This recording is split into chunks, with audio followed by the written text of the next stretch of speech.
What is up, people? Welcome to Between Thoughts, an audio podcast where we explore the strange little space between I think I've figured out my life and what on earth am I doing.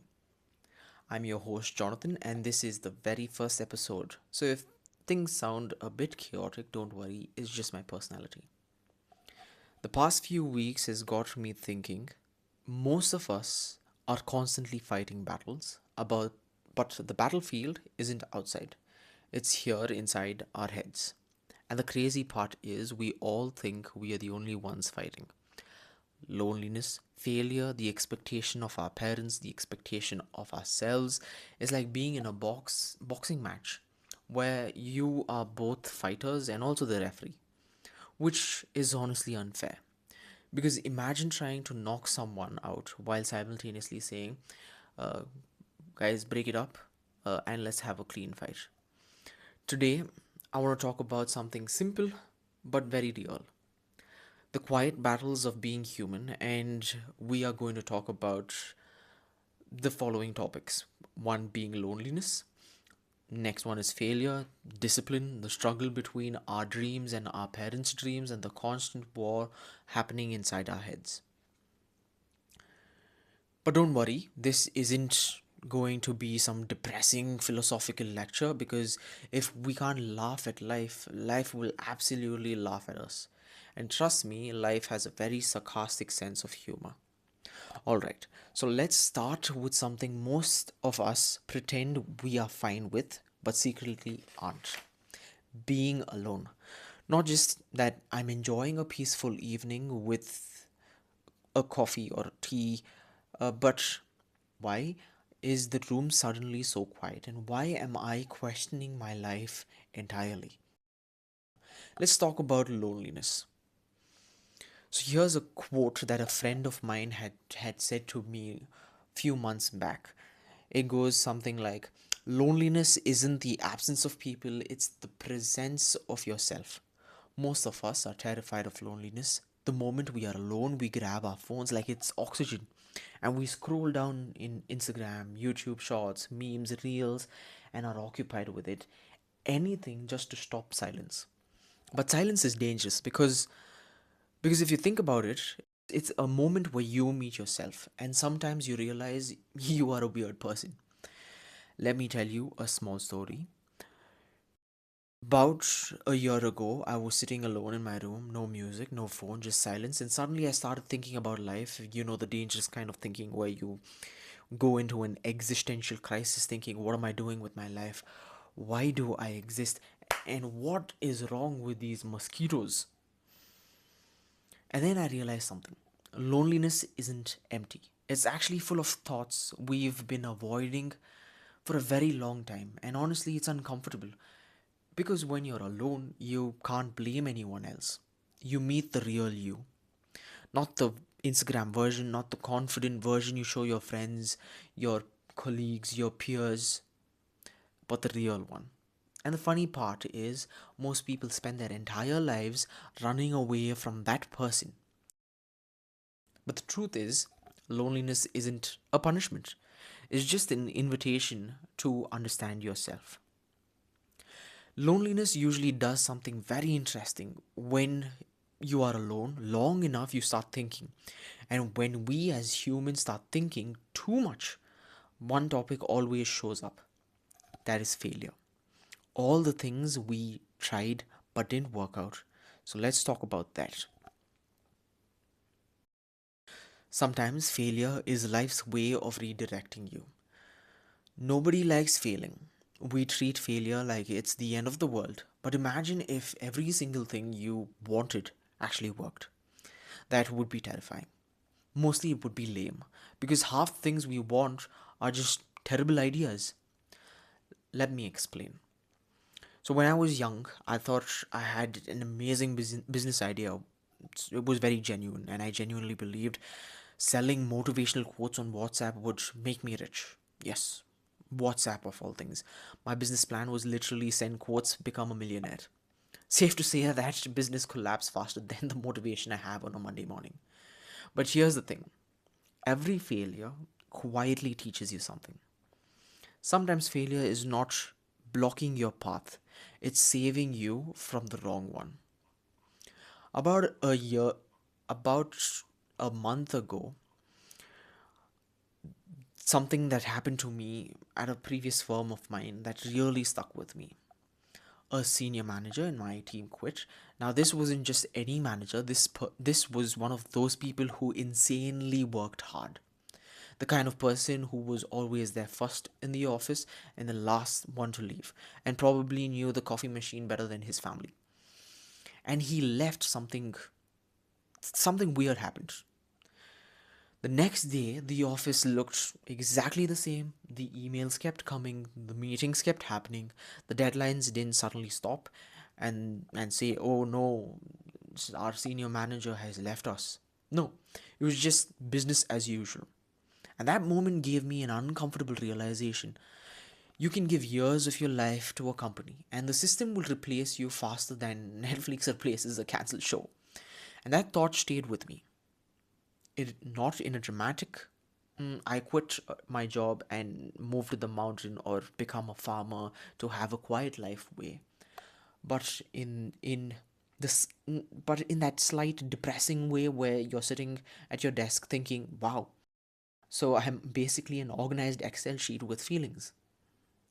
A few months later, I spoke to a manager I'm pretty close with about this issue. I told her how strange it felt, how replaceable everyone suddenly seemed, and she said something that completely changed the way I looked at it. She told me just because he left the firm doesn't mean he failed.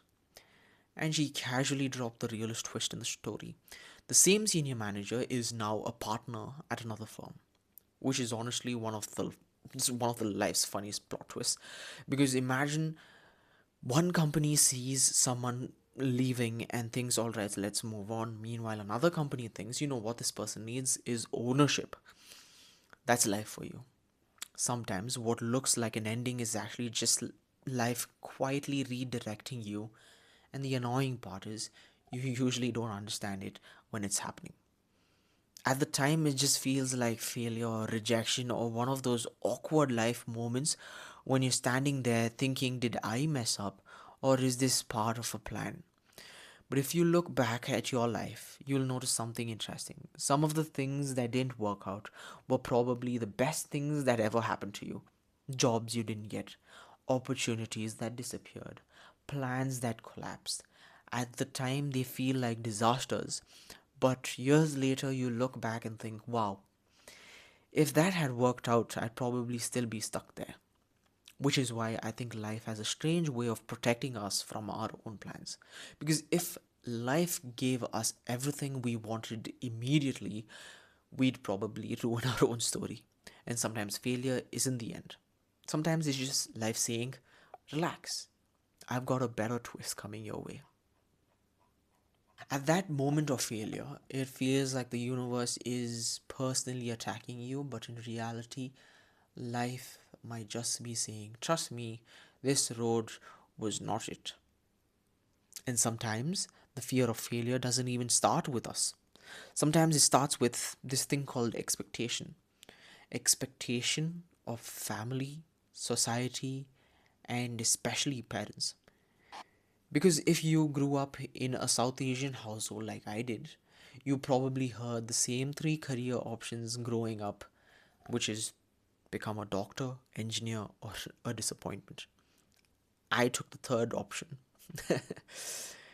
Every generation tries to protect their children from the struggles they had. And this is where things get complicated. Because parents want safety, but dreams usually require risk. Your parents want stability, but your heart might want adventure. And suddenly, life feels like a group project where everyone wants a different answer. And let me tell you something funny. Almost every kid has heard this exact line growing up. You have to become a doctor, you have to become an engineer. Not because those are the only career paths, but because those were the safest paths their generation knew. Our parents grew up in a world where survival was the priority.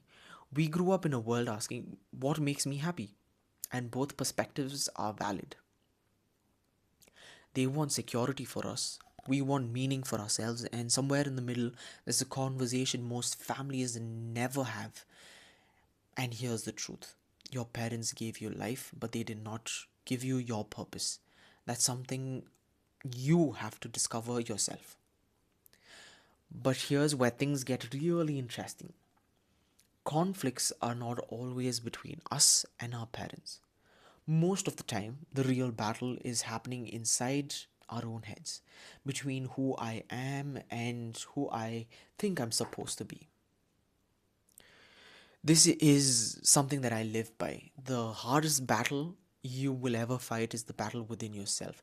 And this exact quote is from Miyamoto Musashi, who's this Japanese samurai, who's a legendary Japanese samurai. And he wrote this book called the Five Rings. You guys should check it out. So, if you have noticed this, it is weird how the human brain works. You can want two complete opposite things at the same time. You want success, but also you want to stay in bed. You want discipline, but you also want to have pizza at 3 a.m. in the morning. You want to improve your life, but you also want to leave your but you also don't want to leave your comfort zone. The brain is basically a group chat where everyone is arguing, and the worst part is all the members arguing are you yourself. Inside every person, there are multiple voices: the lazy one, the ambitious one, the scared one, and the confident one. And whichever voice you listen to the most becomes your life. That's why self awareness is so powerful, because once you notice the voices, you start choosing which ones to follow. And this is where discipline plays a pivotal role.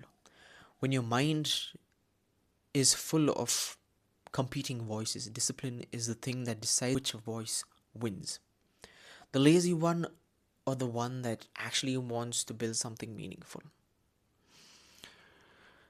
I am a huge anime fan, and especially uh, when it comes to discipline, there's this character that stands out. He is Shinsuke Kita from Haikyuu. Kita doesn't rely on talent, he relies on consistency, and he says something like, discipline is choosing what you want most over what you want now. He says something powerful by saying, I'm built from the small things I do every day. And the line just changed how I view discipline. Because we usually imagine discipline as a heroic moment, waking up at 5 a.m., running a marathon, becoming a superhuman, becoming world's fastest triathlon racer. But real discipline is very boring. It starts with brushing your teeth, going to bed, going to bed on time, having a great sleep schedule, going to the gym even when you don't feel like it, studying when Netflix is calling your name. Discipline is not dramatic. It's repetitive. It is monotonous. It is boring. And that's exactly why people quit. But the people who succeed, they master the boring parts. And when you zoom out, all this loneliness, failure, expectation, discipline is really part of a much bigger question. And the question is what it means to be human. Because maybe all these struggles aren't problems. Maybe they are just part of the experience. To be human is to struggle and keep going anyway. Maybe the point of life isn't being perfect. Maybe it's experience. The loneliness, the failures, the confusion, the moment when you don't know what you are doing, those things aren't mistakes. They are a part of the story. Being human means constantly growing, constantly questioning, constantly trying again, even when you are tired. And maybe that's the beauty of it, because if life was easy, it would also be meaningless.